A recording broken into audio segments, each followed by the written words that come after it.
The trusted car sitting in your driveway was built by a company that once knew its vehicles had a fatal flaw, but decided selling them was worth the risk. Hyundai and Kia were fined over $200 million for delaying recalls on 1.6 million vehicles with engines that could spontaneously catch fire. Internal whistleblowers revealed the company's new manufacturing debris was left inside the engines, causing them to seize and ignite. For years, they dismissed customer complaints before finally being forced to act by U.S. safety regulators. The Takata airbag scandal affected nearly every major car brand and led to the largest auto recall in history. For over a decade, Takata knew its airbag inflators used a volatile propellant that could degrade, turning the safety device into a shrapnel grenade upon deployment. This cover-up is linked to over 24 deaths and hundreds of injuries worldwide.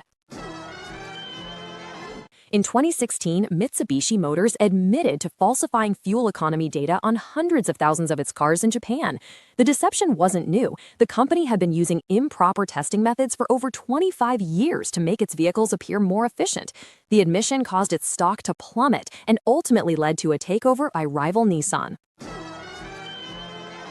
Throughout the 1970s, Ford built millions of vehicles with an automatic transmission defect that allowed them to slip from park into reverse. Internal documents showed Ford knew about the deadly flaw but chose not to issue a recall, instead quietly settling lawsuits. They opted to simply add a warning sticker to the dashboard, a solution that cost pennies compared to a real fix. Chrysler executives, including Chairman Lee Iacocca, were caught in a scheme where they drove brand new cars for weeks with the odometers disconnected. After being used as personal vehicles, the odometers were reconnected and the cars were sold as new, some with thousands of unreported miles. The company pleaded no contest to federal criminal charges in 1987. General Motors knew for a decade that its ignition switches were so faulty they could shut a car's engine off if jostled by a driver's knee. This would disable power steering, power brakes, and, most critically, the airbags. GM hid the defect, which cost less than $1 to fix per car, and it is officially linked to at least 124 deaths. During its unintended acceleration crisis, Toyota publicly and repeatedly blamed the issue on loose floor mats getting stuck on the gas pedal. However, the company knew it was also dealing with sticky pedals and potential electronic throttle issues, a fact it deliberately concealed from regulators and the public. This deception resulted in a staggering $1.2 billion criminal penalty. Volkswagen orchestrated one of the most elaborate corporate frauds in history with its Dieselgate scandal. The company installed illegal defeat devices in 11 million diesel cars, allowing them to cheat on emissions tests while pumping out nitrogen oxides at up to 40 times the legal limit on the actual road. VW intentionally polluted the air for years while marketing its cars as clean diesel.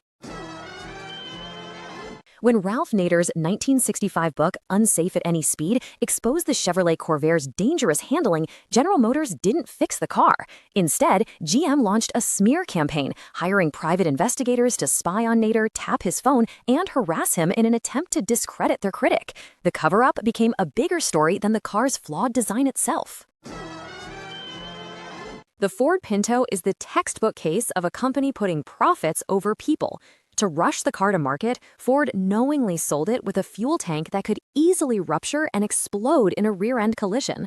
The infamous Pinto memo revealed Ford's internal calculation that paying for potential burn deaths, valued at $200,000 each, was cheaper than the $11 per car it would cost to fix the deadly flaw. These manufacturers gambled with public trust and sometimes with human lives. Let us know in the comments which one of these corporate cover-ups shocked you the most.